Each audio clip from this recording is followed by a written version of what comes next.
नमस्कार प्यारे साथियों, कैसे हैं आप सभी। उम्मीद है सभी अच्छे होंगे, मस्त होंगे, जबरदस्त होंगे, पढ़ाई अच्छी चल रही होगी। एक लंबे अंतराल के बाद एक बहुत ज्यादा गैप हो गया हमारे बीच में। थोड़ा काम ऐसा था, उधर मेरा एग्जाम था, इस रीजन से वीडियो काफी दिन बाद आपको देखने को मिलेगी, परंतु फुल एनर्जी के साथ मिलेगी। आपको कोई टेंशन करने की जरूरत नहीं है। तो भाग 5 तक मैं आपको पढ़ा चुका था। भाग 6 राज्य, भाग 6 राज्य आज चलेगा हमारे, और इसमें जितने भी आर्टिकल्स हैं उनकी 10-15 मिनट में एक रैपिड फायर सीरीज लेकर के आऊंगा, जो आपके दिमाग में बैठ जाएगी। आपको 2 बार देखनी है, आपको आर्टिकल में कोई दिक्कत नहीं होगी, मोटा मोटी वनडे एग्जाम के लिए। अदरवाइज इसमें क्या होता है कि आर्टिकल जैसे 343 A B C या 343D या 343E ऐसे होते हैं, तो वो तो डीपली पूछ लेता है किसी पीसीएस या फिर आरओ एआरओ एग्जाम वगैरह के लिए। वनडे एग्जाम जो दिल्ली पुलिस कांस्टेबल वगैरह है, उसमें आपके लिए कितना पूछा जाएगा, सिर्फ डायरेक्ट आर्टिकल ही पूछा जाएगा। तो बिना देर किए हुए चलते हैं हम अपनी भाग 6, जिसमें किसके बारे में बात की गई है, राज्य। इसके लिए आपको पहले भी पता होगा कि मैं पहले भाग 1 में क्या है, राज्य, उसमें भी है राज्य की परिभाषा दी गई है। भाग 2 नागरिकता, भाग 3 मूल अधिकार, भाग 4 राज्य के नीति निर्देशक तत्व, भाग 4A मूल कर्तव्य, भाग 5 क्या है, केंद्र सरकार, भाग 6 राज्य। अब हम स्टेट के बारे में चर्चा करेंगे, स्टेट के बारे में पढ़ेंगे, ठीक है। तो बिना देर किए हुए चलते हैं। पहले तो इतना ध्यान कर लेना कि जो अनुच्छेद 6 का विवरण दिया हुआ है, उसमें अलग अलग डेफिनेशंस दी गई हैं। राज्य की परिभाषा 152 में दी गई है। अब ध्यान रखना, राज्य की परिभाषा हमारे आर्टिकल 1 में भी दी गई है कि राज्य क्या है, तो यहां भी राज्य की परिभाषा से संबंध उसी से है जो भाग जो 152 में दी गई है, ठीक है ना। 152 में दी गई है, दिख रहा है कलर, हाँ ठीक है। अब आते हैं, इसका जो चैप्टर 2 है, अध्याय कार्यपालिका, राज्य की कार्यपालिका। देखिए 2 तरीके की कार्यपालिका होती है, एक तो केंद्र की कार्यपालिका, एक राज्य की कार्यपालिका। केंद्र की कार्यपालिका में कौन आते हैं, जैसे कि संसद वगैरह में जो बैठते हैं ना, वो केंद्र की कार्यपालिका में काम करते हैं। विधायिका भी बोलते हैं उसे, केंद्र की विधायिका। राज्य की विधायिका में कौन कौन आते हैं, जैसे राज्य की विधानसभा या विधानमंडल। विधानमंडल बोलते हैं, विधानमंडल में दोनों चीज आ जाती है, क्या क्या, विधानसभा और विधान परिषद, ठीक है। केंद्र में क्या क्या आता है, संसद के दोनों सदन और प्लस राष्ट्रपति। ऐसे ही राज्य में कौन कौन आएंगे, कि जिस राज्य में विधान परिषद है वो राज्य, विधान परिषद, विधानसभा और राज्यपाल, ठीक है। कुछ राज्यों में विधान परिषद नहीं है, उनकी मैं लिस्ट अलग से बता दूंगा। 7-8 राज्य जो भी है उनमें विधान परिषद है, बाकी किसी में विधान परिषद नहीं है, ठीक है। तो अनुच्छेद 153 क्या कहता है, राज्यों के राज्यपाल जो गवर्नर होंगे, इनका काम, राज्यों के राज्यपाल, जैसे केंद्र में कौन होता है, राष्ट्रपति, ऐसे ही राज्यों में कौन होता है, राज्यपाल। लेकिन केंद्र शासित प्रदेशों में क्या होता है, लेफ्टिनेंट गवर्नर। केंद्र शासित प्रदेशों में लेफ्टिनेंट गवर्नर होता है, कहीं कहीं प्रशासक बोलते हैं, जैसे चंडीगढ़। चंडीगढ़ में गवर्नर नहीं कहते, चंडीगढ़ का प्रशासक बोला जाता है, ठीक है। दिल्ली, दिल्ली के कौन, एलजी, लेफ्टिनेंट गवर्नर बोला जाएगा, ठीक है। तो उसी तरीके से समझ जाना, जो केंद्र शासित प्रदेश है उनमें डिफरेंस है, समझ जाना। और बाकी मैं बता दूंगा, डीप बताऊंगा तो आपका ये पीसीएस या आरोप में चला जाएगा, फिर इसलिए नहीं बता रहा। 154 में क्या आएगा, राज्यपाल की कार्यपालिका शक्ति। राज्य की कार्यपालिका शक्ति का विस्तार वहां तक होगा जहां तक अनुसूची 7 में जो 3 विषय दिए गए ना, समवर्ती सूची, राज्य सूची और कौन सी, केंद्र सूची, ठीक है। तो जो राज्य सूची है ना, राज्य सूची के जो विषय हैं उन पर उसका कार्यपालिका की शक्ति का विस्तार होगा, उन पर ही हमारी कार्यपालिका काम कर पाएगी। कुछ विषय ऐसे हैं जिन पर केंद्र और राज्य दोनों काम करते हैं, जैसे जैसे स्वास्थ्य, शिक्षा, स्वास्थ्य और शिक्षा। जो प्राइवेट शिक्षा है, जैसे आप सीबीएसई ले लो या फिर स्टेट की शिक्षा को ले लो आप, यूपी बोर्ड वगैरह, तो वो दोनों साथ मिलकर के काम करती हैं, ठीक है, एजुकेशन में। या नीट के एग्जाम ले लो, या फिर और बहुत सारी एग्जाम्स वगैरह हैं, बहुत सारे कोर्स ऐसे हैं जो केंद्र और राज्य दोनों मिला करके चलाते हैं। तो शिक्षा, स्वास्थ्य, ठीक है, इन्वायरमेंट, इस पर भी काम करती है दोनों मिलकर के। हालांकि राज्य के उसमें आता है, पुलिस किसके उसमें आती है, पुलिस, पुलिस राज्य में आती है, ठीक है। तो वो 154। 155 क्या कहता है, राज्यपाल की नियुक्ति कैसे होगी, कौन करेगा, सिफारिश की जाएगी और राष्ट्रपति इसकी नियुक्ति करेंगे। सिफारिश की जाएगी, कौन करेगा सिफारिश, बताएगा कोई, ये क्वेश्चन आप कमेंट में बताना कि कौन सिफारिश करता है राज्यपाल की नियुक्ति के लिए, और इसकी नियुक्ति तो राष्ट्रपति करते हैं, इतना तो पता बता दी मैंने। राज्य की पदावधि, राज्य की पदावधि नहीं है ये यहाँ पर सही कर लेना, राज्यपाल की पदावधि होगी। ठीक है, कितनी पदावधि होगी, कितने समय तक रहेगा, आमतौर पर वो कितने समय तक रहता है, 5 वर्ष, लेकिन उसका कार्यकाल बढ़ाते रहते हैं। या हम ये कह सकते हैं राष्ट्रपति के प्रसाद पर्यंत। कितने राज्यपाल ऐसे हुए हैं जो 5 वर्ष से अधिक, 6 साल, 7 साल, 8 साल, 10 साल ऐसे भी लगातार रहे हैं, तो उनका राष्ट्रपति के प्रसाद पर्यंत वो काम करते हैं। ठीक है, राज्यपाल के पद के लिए क्या कह सकते हैं, शर्तें वो किस अनुच्छेद में कही गई है, 157। और ध्यान रखना शर्तें कौन कौन सी होती हैं, लाभ के पद धारण ना करता हो, यानी किसी सरकारी सेवा में ना हो। लाभ के पद की कैटेगरी सरकार ने डिफाइन की हुई है। अब ये मत कहना कि मंत्री और इनके लाभ के पद आते हैं, उससे त्यागपत्र देते हैं फिर जाते हैं। ठीक है, राज्यपाल के पद के लिए लाभ के पद ना हो, 35 वर्ष की आयु पूर्ण कर चुका हो, दूसरा दिवालिया और पागल न हो, ठीक है, भारत का नागरिक हो, ये तो बेसिक शर्तें हैं, तो वही इसकी कंडीशंस हैं। राज्यपाल के पद के लिए क्या शर्त है, ये 2 बार लिख दिया, राज्यपाल के पद के लिए शर्त है और राज्यपाल के पद के लिए शर्त है, 2 बार आगे बाई मिस्टेक है, बात दोनों में एक ही है। ठीक है, राज्यपाल द्वारा शपथ और प्रतिज्ञा, ध्यान रखना कुछ की शपथ और प्रतिज्ञान कहां पर है, शपथ और प्रतिज्ञान कहां पर है बताओगे, अनुच्छेद 3 तो नहीं है, बताना। ठीक है, जहां पर राष्ट्रपति, राज्यपाल और न्यायाधीश इनकी शपथ है, बताना इनमें मैं कुछ गलत तो नहीं बोल रहा हूं, फिर आप बताना किस किस की शर्तें हैं वहां पर, किसमें, अनुच्छेद 3 में, कमेंट में बताना, फिर मैं क्लियर कर दूंगा आपका डाउट। 160 क्या कहता है, कुछ आकस्मिकताओं में राज्यपाल के कृत्यों का निर्वहन, जैसे इमरजेंसी होगी, राज्यपाल बीमार है सपोज दैट, या राज्यपाल देश से बाहर है, तो उस कंडीशन में कौन उसके कृत्यों का निर्वहन करेगा। ठीक है, किसको अतिरिक्त प्रभार दिया जाएगा, जैसे कई बार ऐसा होता है कि एक राज्यपाल खत्म हो गए, उससे संबंधित कोई दूसरे राज्यपाल थे, उनको एक्स्ट्रा चार्ज दे दिया गया, कितने आप करेंगे जब तक नए राज्यपाल की नियुक्ति नहीं की जाती। ठीक है, तो ऐसी कंडीशंस आती हैं, तो उसके लिए अनुच्छेद 160 है हमारा। 61 में क्या है, क्षमा आदि और कुछ मामलों में दंडादेश के निलंबन, परिहार या लघुकरण की राज्यपाल की शक्ति। ध्यान कर लेना, मृत्यु दंड को लघुकरण नहीं कर सकता राज्यपाल, मृत्यु दंड को कौन कर सकता है, राष्ट्रपति कर सकता है। बाकी क्षमादान की शक्तियां वही हैं जो राष्ट्रपति की हैं। लघुकरण जो करेगा वो राज्यपाल भी कर सकता है, राष्ट्रपति भी कर सकता है। जैसे सपोज दैट किसी को आजीवन कारावास है, या किसी को आजीवन कारावास है, उसकी सजा को कम करके 20 साल कर दे, 10 साल कर दे, ये राज्यपाल के विवेक पर। हाँ, अगर किसी को फांसी की सजा है, मृत्यु दंड का आदेश है, और उसकी लघुकरण करना है या उसको क्षमा करना है, तो वो राष्ट्रपति ही करेगा। ठीक है, और कई सारी कंडीशन ऐसी आ जाती है, जैसे कोई प्रेग्नेंट लेडी है, ठीक है, और उसका बच्चा हुआ है, होने वाला है, और वो उसको क्या सजा भूल गई है, मृत्यु दंड की या फिर अदर कंडीशंस की, तो वो सिफारिश कर देता है किसकी, कि उसका जब तक बच्चा मैच्योर ना हो, 10-12 साल जब तक माँ का वो एक समय सीमा है, उस समय सीमा तक ना हो तब तक उसको मृत्यु दंड नहीं दिया जाएगा, या लघुकरण, या उसको 5 साल की सजा है तो उसको कम कर दिया जाएगा बच्चे की देखरेख के लिए, क्योंकि सजा किसको मिली हुई है, माँ को, बच्चे को कोई, तो बच्चे को जेल में कोई रख सकते हैं, तो इसलिए छोड़ना पड़ेगा। कुछ कंडीशंस हैं, वो आप ज्यादा डीप में जाओगे तो आप क्या बीएनएस पढ़ने लग जाओगे फिर, इसलिए छोड़ो वो बात।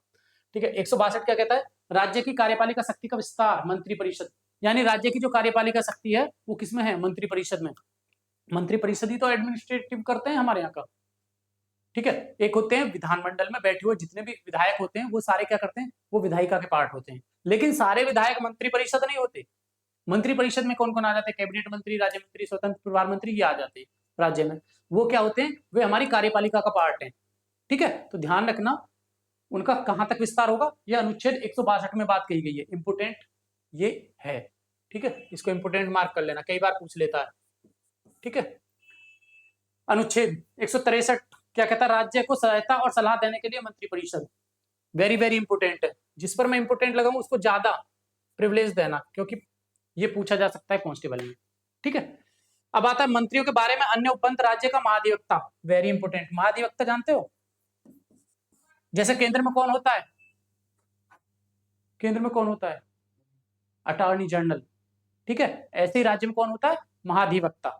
ठीक है, यानी ये एक तरह से राज्य सरकार का वकील होता है, जैसे केंद्र में केंद्र का सरकार का वकील होता है ना अटॉर्नी जनरल, ऐसे ही राज्य में राज्य सरकार का वकील कौन होता है, महाधिवक्ता। ठीक है, अनुच्छेद विवरण 165 क्या कहता है, राज्य का महाधिवक्ता सरकारी कार्य का संचालन करेगा। ठीक है, अनुच्छेद 165 राज्य का महाधिवक्ता सरकारी कार्य का संचालन करेगा, यानी कि वो विधिक कार्य करेगा। ठीक है, चलिए आगे चलते हैं हम। देखिए अनुच्छेद विवरण 166 क्या कहता है, राज्य की सरकार के कार्य का संचालन कौन करेगा। 166 इंपोर्टेंट नहीं है, नहीं पूछेगा, सिर्फ आपको दे दिया गया है, वनडे में तो बिल्कुल नहीं पूछेगा। वैसे भी जनरली पीसीएस वगैरह में ये आर्टिकल नहीं पूछे जाते, जो जो पूछे जाएंगे मैं आपको बता रहा हूँ। 167 क्या कहता है, राज्यपाल को जानकारी देने आवत के संबंध में मुख्यमंत्री के कर्तव्य। राज्यपाल को जो जानकारी दी जाएगी, कई बार क्या करता है कि अपवाद में पूछ लेता है, जैसे प्रधानमंत्री किसको इन्फॉर्म करता है, राष्ट्रपति को, ऐसे ही राज्य में मुख्यमंत्री किसको, राज्यपाल को इन्फॉर्म करता है, किस आर्टिकल के अंतर्गत। तो आपको आर्टिकल ध्यान रखना है 167, वेरी वेरी वेरी इंपोर्टेंट, क्योंकि अब क्वेश्चन पेपर का लेवल बढ़ रहा है, ठीक है, क्वेश्चन टफ बन रहे हैं, तो ऐसे पूछ लेगा कि मुख्यमंत्री किस अनुच्छेद के अंतर्गत राज्यपाल को सलाह देता है, क्योंकि जनरली पहले क्वेश्चन पूछा जाता था कि प्रधानमंत्री किस अनुच्छेद के अंतर्गत राष्ट्रपति को सलाह देता है, अब वो क्वेश्चन हो गया पुराना, अब थोड़ा डीप में जाकर के ये पूछ लेगा वनडे एग्जाम में, ठीक है। 167। अब राज्य का विधानमंडल आता है, अध्याय 3, ठीक है। इसमें क्या है, 168 में क्या कहते हैं, राज्य के विधान मंडलों का गठन। विधानमंडल में दोनों पार्ट आते हैं, एक कौन कौन सा, विधानसभा और एक विधान परिषद। कुछ राज्यों ने विधान परिषद का गठन किया हुआ है, जैसे उत्तर प्रदेश ने कर रखा है, ठीक है, पहले जम्मू एंड कश्मीर में भी था, ठीक है, हालांकि अब फिर से मांग चल रही है, वो जब से यूटी बने हैं तो फिर से मांग चल रही है। राजस्थान में भी मांग पकड़ती रहती है, अलग अलग स्टेटों में कुछ बनाते रहते हैं, कुछ बिगाड़ते रहते हैं, बिहार में भी कहीं कहीं कभी जैसे जी में आए, लेकिन हालांकि उच्च सदन बोलते हैं उसको, विधान परिषद को, पर जनरली क्या रहता है, एक सदन है ज्यादातर राज्यों में, कुछ को छोड़ दें, 8-9 को छोड़ दें, तो एक विधानमंडल है, उसका गठन। विधानमंडल मतलब विधानसभा का पार्ट, विधानमंडल का पार्ट विधानसभा और विधान परिषद, एक तरह से मैं समझा देता हूं यहाँ पर, यह आता है विधानमंडल, विधानमंडल, ठीक है। विधानमंडल के 3 पार्ट हैं जनरली, कौन कौन सा, विधानसभा, ठीक है, ये विधान परिषद, और ये एक आता है गवर्नर, राज्यपाल, ठीक है। ध्यान रखना विधान परिषद में कौन कौन लोग जाते हैं, ये इनडायरेक्टली इलेक्शन होता है इनका। इनका तो इलेक्शन कैसे होता है, हम चुनते हैं, इनको हम नहीं चुनते। इनमें क्या, जैसे कि 1/3 कौन चुने जाएंगे, या 1/12 कौन, टीचर्स, सरकारी अध्यापकों में से, उनमें से जाएंगे, है ना, और कुछ जो नगर पालिका या इनमें से वो जाएंगे 1/6, तो ऐसे मिलकर के वो जाकर के बैठते हैं, तो ये हो जाता है विधान परिषद मिलकर के बनता है। विधानसभा में हम डायरेक्ट वोटिंग करते हैं, जिनको विधायक बोलते हैं, इसमें एमएलसी बोलते हैं, ठीक है। और राज्यपाल, क्योंकि साइन होता है, ध्यान रखना राज्यपाल विधानमंडल का पार्ट है, जैसे राष्ट्रपति संसद का पार्ट है। संसद के 2 सदन है, लोकसभा राज्यसभा। संसद किस किस से मिलकर के बनती है, लोकसभा, राज्यसभा और राष्ट्रपति, कभी 2 से मिलकर के नहीं बनती, तो ध्यान रखना ये चीज। अच्छा, राज्यों के विधान परिषदों का उत्साधन या सृजन नहीं पूछा जाएगा, विधानसभाओं की संरचना नहीं पूछी जाएगी, विधान परिषद की संरचना एक बार पूछ सकता है अपवाद में, क्योंकि कुछ राज्यों में है, लेकिन कांस्टेबल में नहीं पूछा जाएगा। राज्यों के विधानमंडलों की अवधि कितनी कितनी होगी, आमतौर पर 5 साल ही होती है। कई बार ऐसा होता है कि कोई ऐसा कारण हो गया कि चुनाव लेट हो जाए, जैसे अभी कोविड आ गया था, ठीक है, तो कोविड में चुनाव कराने संभव नहीं थे, और उसी टाइम पे कहीं पे चुनाव कराने हो तो वो डिले हो जाए या उनका विस्तार हो जाए, तो वो एक अलग रीजन हो सकता है, वरना आमतौर पर कितना 5 साल में ही कराया जाएगा, ठीक है। चलिए, सदन और संसद में अभिभाषण का और उनको संदेश भेजने का राज्यपाल का अधिकार, ठीक है, नहीं पूछा जाएगा, याद ही मत करो। राज्यपाल का विशेष अभिभाषण ये पूछा जा सकता है, जैसे राष्ट्रपति का विशेष अभिभाषण पूछा जाता है ना, ऐसे राज्यपाल का विशेष अभिभाषण। कई बार होता है, कब, जब राज्य का बजट पास होता हो, स्पेशल राज्य करता हो, राज्य का विधानमंडल करता हो। दूसरा, जब नई विधानसभा नई नवेली चुन करके आती है ना, तब होता है, ठीक है, तो कई सारे काम उन पर होता है राज्यपाल का विशेष अभिभाषण। अब संसद के सांसदों के बारे में मंत्रियों और महाधिवक्ता के अधिकार, ठीक है, ये भी नहीं पूछा जाएगा। राज्य के विधानमंडल के अधिकारी, राज्य के विधानमंडल के अधिकारी कौन कौन होते हैं, बताएगा कोई, सचिव वगैरह जो होते हैं वो विधानमंडल के अधिकारी होते हैं, और इनमें अलग अलग कमेटी बनी हुई है, उस कमेटी के जो अध्यक्ष होते हैं वो अधिकारी होते हैं, ठीक है, नहीं पूछा जाएगा। 178 विधानसभा का अध्यक्ष और उपाध्यक्ष, वेरी इंपोर्टेंट, ये पूछा जाएगा, ठीक है। विधानसभा का अध्यक्ष और उपाध्यक्ष किस अनुच्छेद में है, तो आपको एकदम आंख बंद करके कर देना 178, 178 विधानसभा का अध्यक्ष और उपाध्यक्ष 178, विधानसभा का अध्यक्ष और उपाध्यक्ष 178, दिमाग में बिठा लो, बहुत इंपोर्टेंट है, बिठा लो। 179 अध्यक्ष और उपाध्यक्ष का पद रिक्त होने, पद त्याग और पद से हटाया जाना, यानी अगर अध्यक्ष को हटा दिया गया है, वो पागल हो गया है, दिवालिया घोषित हो गया है, बीमार हो गया है, वो अपने कर्तव्य को निर्वहन करने में सक्षम नहीं है, तो उस केस में अध्यक्ष और उपाध्यक्ष के पद का रिक्त होने की कंडीशन में उसका पद त्याग करने में कौन कौन सी कंडीशन होंगी, तो वो आर्टिकल 179, दोनों इंपोर्टेंट याद कर लो। अध्यक्ष के पद के कर्तव्यों का पालन करने या उपाध्यक्ष के रूप में कार्य करने के उपाध्यक्ष की अन्य व्यक्तियों की शक्ति, ये बिल्कुल नहीं पूछा जाएगा। ऐसा होता है कि कई बार अध्यक्ष हट गया है, वो नहीं है, तो उसकी कंडीशंस में कौन करेगा, किसी एक को बना दिया जाता है जो सीनियर होता है, ठीक है, उपाध्यक्ष काम कर रहा है अध्यक्ष का, तो उसको वही शक्ति प्राप्त हो जाएगी फिर जो अध्यक्ष की होती है, ठीक है। और जो विधानसभा के अन्य मेंबर होते हैं, जो विधायक होते हैं, उनमें से ही एक उपाध्यक्ष बना दिया गया, तो उसकी भी उपाध्यक्ष वाली शक्ति हो जाएगी फिर, ना कि एक विधायक वाली, ठीक है। तो जैसे जैसे पद पर बैठ जाएगा फिर वो उसी की तरह शक्ति का इस्तेमाल करेगा, आमतौर पर सभी जानते हैं इसको। 181, जब अध्यक्ष या उपाध्यक्ष को पद से हटाने का कोई संकल्प विचाराधीन है तब उसका पीठासीन न होना, ये वेरी इंपोर्टेंट, इसको पूछ लो।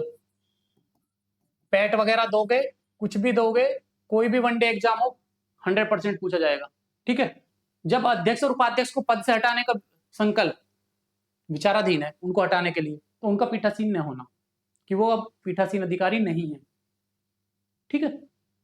विधान परिषद का सभापति और उपसभापति, जैसे विधानसभा के को क्या बोलते हैं हम, अध्यक्ष और उपाध्यक्ष, ऐसी विधान परिषद के को क्या बोलते हैं, सभापति और उपसभापति। सेम यही कहां पर बोलते हैं हम, संसद में।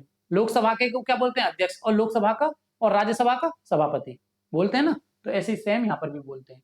सभापति और उपसभापति का पद का रिक्त होना 183 नहीं पूछा जाएगा। 184, सभापति के पद के कर्तव्यों का पालन करने या सभापति के रूप में कार्य करने के उपसभापति या अन्य व्यक्ति की शक्ति नहीं पूछी जाएगी।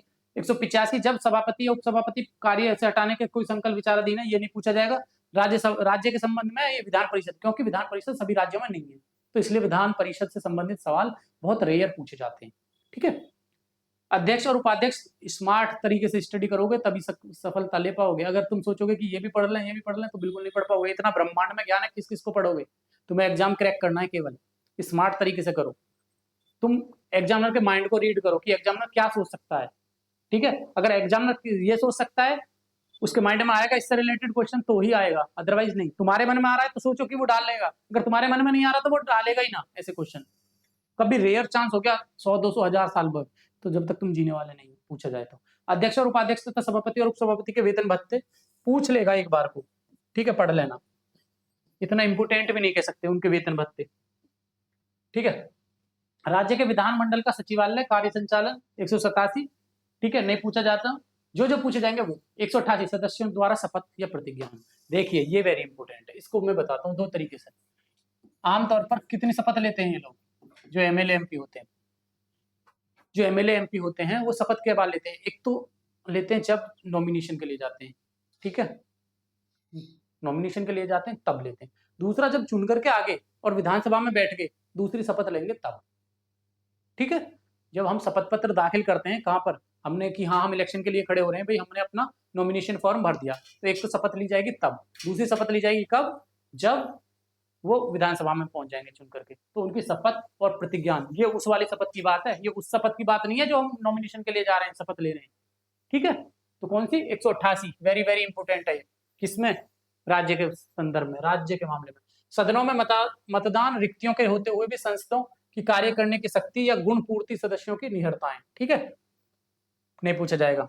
190, स्थानों का रिक्त होना नहीं पूछा जाएगा, पूछ ले तो एक बार को वो अलग कंडीशन है। 191, सदस्यता के लिए निर्हरताएं, ठीक है, नहीं पूछा जाएगा। सदस्य निर्हरताएं का मतलब है पूछ लेगा कई बार, क्या पूछेगा कि कोई संसद सदस्य, सॉरी कोई विधानसभा का सदस्य है और उसके लिए क्या निर्हरताएं होनी चाहिए, किन कंडीशन में वो इलेक्शन नहीं लड़ सकता। वैसे तो ज्यादातर लड़ ही लेते हैं, केस कितने लगे हो तो भी लड़ते हैं। कितने लोग ऐसे हैं जेल से लड़ते हैं, हालांकि इस पर अभी विवाद चल रहा है, मामला चल रहा है कि इसमें कुछ संशोधन हो कि कोई जेल में है तो वो इलेक्शन ना लड़ पाए, पर ऐसा है नहीं अभी तक, तो फिलहाल चल है, लड़ सकता है, लेकिन कंडीशन है भारत का तो नागरिक होना ही चाहिए वो। दूसरी कंडीशन एक और है, जो एक उम्र दी हुई है 21 साल, उसे पूरा करे हुए, वो 25 साल है 21 साल है जो भी है, ठीक है। और देख लो यही हम ज्यादातर कर लेता है।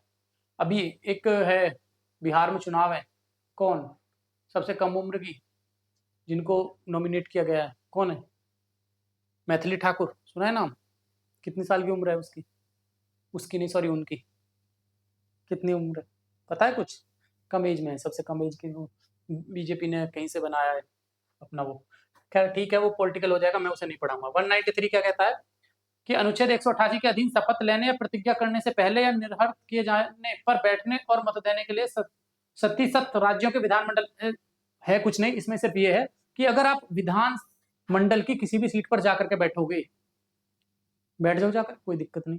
लेकिन अगर आपको मत देना है, आपको कोई वाद विवाद करना है, तो सबसे पहले उसकी सदस्यता लेनी पड़ेगी, शपथ लेनी पड़ेगी वहां पर। नहीं आई समझ में? आप विधायक चुन गए, विधायक चुन करके जाकर के बैठ जाओ उसमें असेंबली में, कोई दिक्कत नहीं, कोई भी आपसे मना ही नहीं। लेकिन उसकी शपथ जब तक नहीं लिए, जब तक आप सदन की कार्रवाई में आप भाग नहीं ले सकते, बैठे देखते रहोगे, भले ही तुम विधायक चुने हुए हो। ठीक है, ध्यान रखना ये चीजें, तो शपथ लेनी अनिवार्य है। और ध्यान रखना एक और चीज, कि राज्य की जितनी भी होती है ना, ग्राम पंचायत वगैरह होती है, इनमें भी शपथ ली जाती है, ग्राम प्रधान भी शपथ लेते हैं। ध्यान रखना, ग्राम प्रधान या फिर नगर पालिका अध्यक्ष, ये सभी शपथ लेते हैं, इनको शपथ दिलाई जाती है। सहकारी समितियों के अध्यक्ष, चेयरमैन वगैरह, ये भी शपथ लेते हैं। अब शपथ के पीछे का क्या कारण है, वो कभी एक शॉर्ट वीडियो बना दूंगा, मैं उसमें डाल दूंगा क्यों शपथ दिलाई जाती है। और जबकि लोग शपथ भी लेते हैं और फिर भी झूठ बोलते भी होंगे, या अपने कार्य का निर्वहन भी अच्छे से नहीं करते होंगे। ठीक है। 194 विधानमंडलों के संसदों की तथा सदस्यों की समितियों की शक्तियों, विशेषाधिकारकरण आदि नहीं पूछा जाएगा। सदस्यों के वेतन और भत्ते, विधायी प्रक्रिया, ये है इंपोर्टेंट, इसको देखो। जो संसद के सॉरी जो सदस्य है ना विधानमंडल के, उन विधानमंडल के सदस्यों के लिए कंडीशंस एक लगाई गई है कि उनके जो वेतन भत्ते हैं ना, एक समय समय पर बिल पास करके उनको बढ़ाया जा सकता है, घटाया नहीं जा सकता। ध्यान रखना, बढ़ाया जा सकता है, घटाया नहीं जा सकता। ठीक है, तो एक विधायी प्रक्रिया है। उनके वेतन भत्ते क्या क्या होंगे कि आपको 2000 रुपए इस चीज का वेतन भत्ता मिलेगा, या फिर टेलीफोन भत्ता मिलेगा, और बहुत सारे अलाउंसेस हैं, वो सारे मिल जाएंगे। तो वो 195 में है। राज्य के संदर्भ में जितने भी विधायक है ना, इनको सैलरी तो मिलती है, उसमें इंक्लूड हो जाते हैं वेतन भत्ते बहुत सारे, तो वो 195 में।